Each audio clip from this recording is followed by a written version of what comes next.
Hi, welcome to the Best of Chess. I'm FIDE Master Novak Pezelj, and today we will check pawn endings. This is our first session of 10, in which I choose to show variety of position king and pawn versus king. To understand our approach well, we will speak of all important things, no matter how logical and in some cases easy look like they are. Theoretically, king and pawn versus king can be only won if pawn is safety led to promotion. That could be accomplished in either of two ways. First one is we calculate that opponent king cannot capture our pawn and we just push our pawn till promotion. Second is when opponent king is standing in the way of our pawn and then we need king's help to secure our pawn until he reach last row. In that situation, and this is important, is needed that king stands in front of the pawn. Of course, we have exceptions here. If it is a side pawn, position is draw no matter how good position of our king is, in case that opponent king captured promotion square. Now let's try to calculate is there chance for black to capture white pawn. We can see that pawn have 5 moves left to promotion. I will mark that with green arrows. And black have also 5 moves left to secure promotion square. I will mark those with yellow arrows. That basically means if white is on the move, he will reach promotion with no interference of black king, but if black is on the move, he will reach exit square just in time to stop promotion. Let's see how it ends if white is on the move. Start pushing his pawn. King is approaching. Pawn, king, c5, g6, king d6, g7, king s7, and g8, queen, promotion. But if black is on the move, position is draw. There is also one useful tip.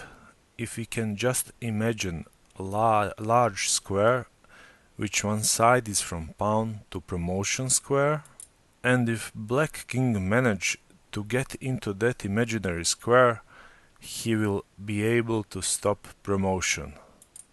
Here I will show you how it ends.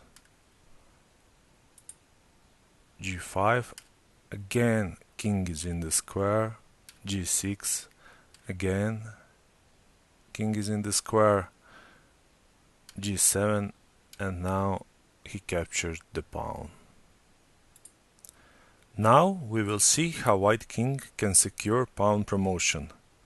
In our case, white is on the move, and there is really just one way to play this position right. White enters opposition. This opposition means that kings are facing each other with just one row between, and black, who is on the move, need to stand back or stand aside. In either way, it will allow advancing of white king. I will show you now two possible ways for black to defend. In first one, he will go back. First stand on 6th row for a while. After advancing of white king, he is forced to play on 7th row. Again, we have opposition here, and black must decide where to go. Aside, white is advancing, and finally black is on the last row. And here we have final opposition. In this situation, white will allow himself to play a couple of moves with his pawn. Black goes aside, pawn is moving again, and black is forced to stand aside from exit square. White captured it with his king and secured pawn promotion. Let's go back again on the start position. In other case, when black tried to get straight to the pawn, we just need to carefully bring pawn near our king. Let's see. Here we must defend our pawn with e4, and after king goes back on d6, we go king f6. This is what we call side opposition. In this case of opposition, kings are facing, having just one line between, and that way line is protected and cannot be invaded by any of kings. Black king is forced to go back, and that way still protect exit square of the pawn. White is pushing pawn, and after king e8 we have opposition for white. And again black is forced to move aside, and we have, like previous situation, secure path for a pawn. Okay, now we went through basics and we can start explaining particular situations. Here is one easy task for white. The only way he can assure win in this position is to come in front of the pawn with his king. So the right way to do it is just approaching first with king f2, and on king g6, king e3, and on king f5, king d4, and white assure position of king in front of the pawn. From this position and on we know how to win, creating an opposition and advancing with our king. Again, similar situation with same idea. Let's just check. If we try to push our pawn, we can see that pawn, as any pawn from start position, have left 5 moves to promotion, and black king has only 4 moves to secure that promotion and to prevent it. So we cannot win this game just pushing our pawn. Another option for us is to come with our king in front of the pawn. We will use opposition to reach our goal, which is to protect our pawn and secure promotion. That also means that we will not go straight to our pawn. We must carefully track what our opponent is doing. Let's check some possibilities. If black kings go to c6, right move would be king c4 instead of king c3, and here again we have opposition. But if we are unsure if king c3 can also lead us to win, quick look will explain how black can defend his position. After king c5, black now holds opposition, and continue with king d3. Answer is king d5, king e3, king e5, king f3, king f5, and on king g3, king g5. Fourth row is now protected, and white cannot pass it with his king alone, and therefore he loses his chance for win in this position. So king c4 is here right move to go for. Now white have a position, forcing black to move back or aside. King d6, king d4, again black goes back on e7, king e5. Now here again tracking opposition king f7, king f5, king g8 and king g6.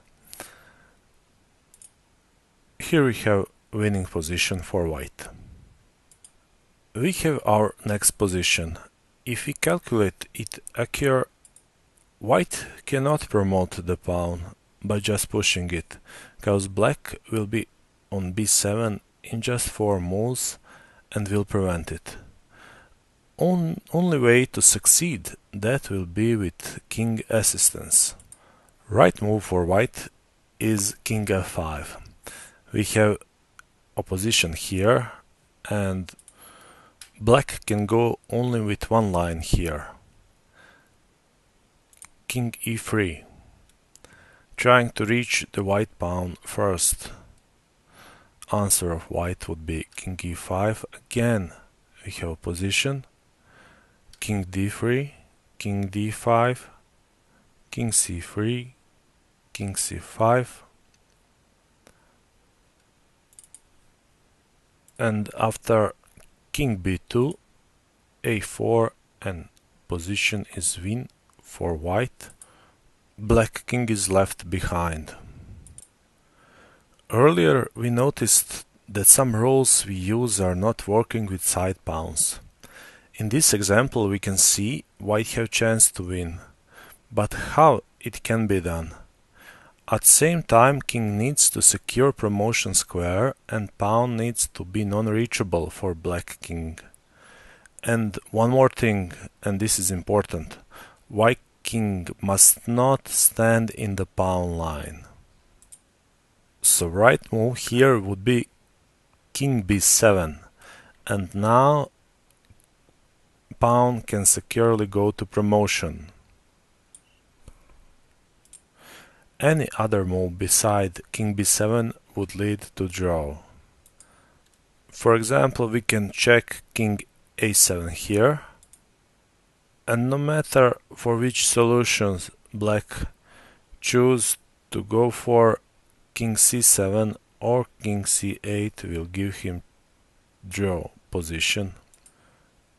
And he will just repeat playing king c7, king c8. Let's see where that leads us. Logical would be for white to keep pushing his pawn now. And after a4, king c8, a5, king c7, a6, king c8, king a8 would lead us to stalemate. And king b6 would let black to capture promotion square. Here we have another specific situation. Black tries to defend staying in corner using stalemate as additional motive for draw. If white decides to go with g6, calculating that on king g8 can play g7 and forcing black to stand aside, he would catch a cold shower after next black's move. King h8, and now we have a situation in which if white tries to go with g7, black just go to g8, and after king g6 its stalemate position is draw. And unfortunately white cannot either go with king f7, it's again stalemate and it's draw. So right way to play this position would be king f7, forcing black to go with his king into a corner, and after that king g6. White is changing position of king. From f line he goes to h line, and there how he will avoid stalemate traps that black prepare for him.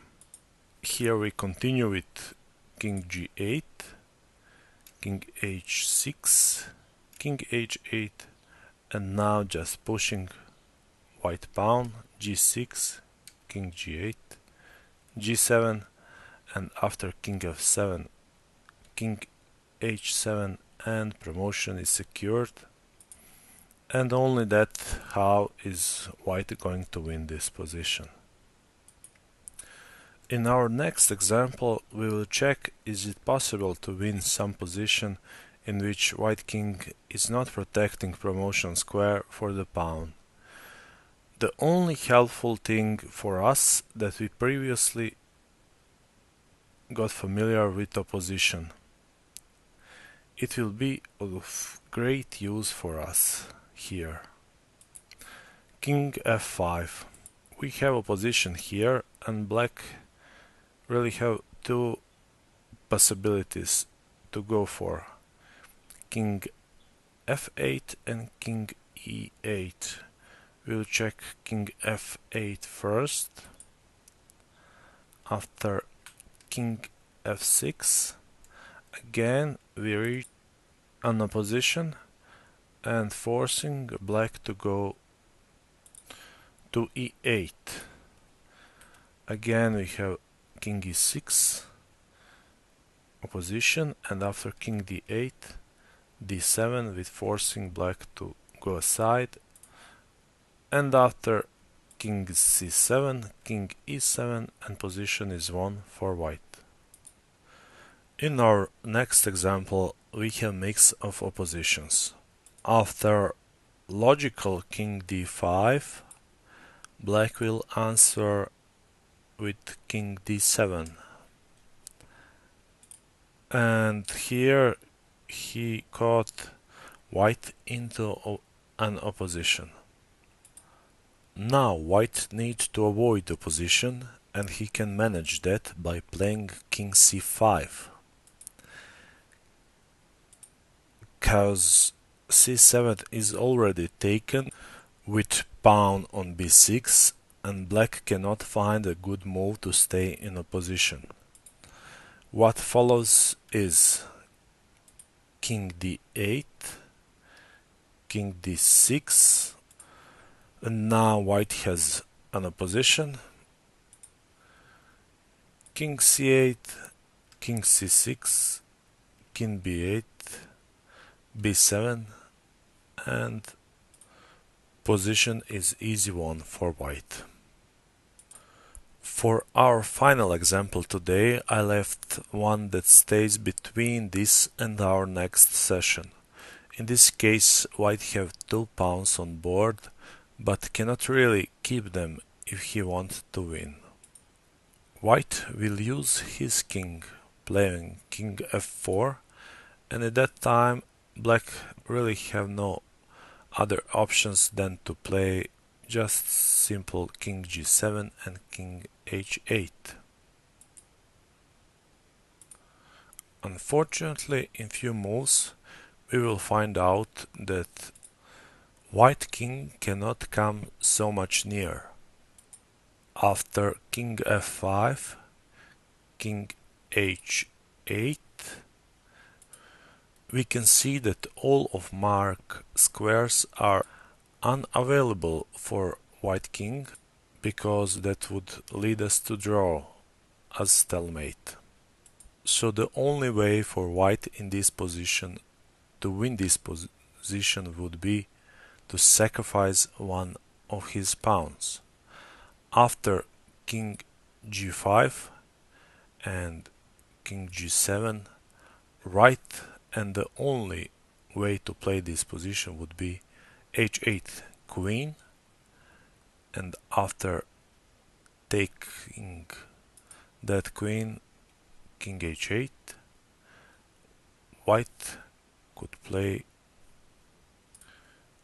king h6, and after king g8, g7, and after king f7, position is easily won for white. This was first of 10 lessons which will complete our insight in pawn endings. For the best of chess, I'm FIDE Master Novak Pezelj, and until next time I wish you many good games.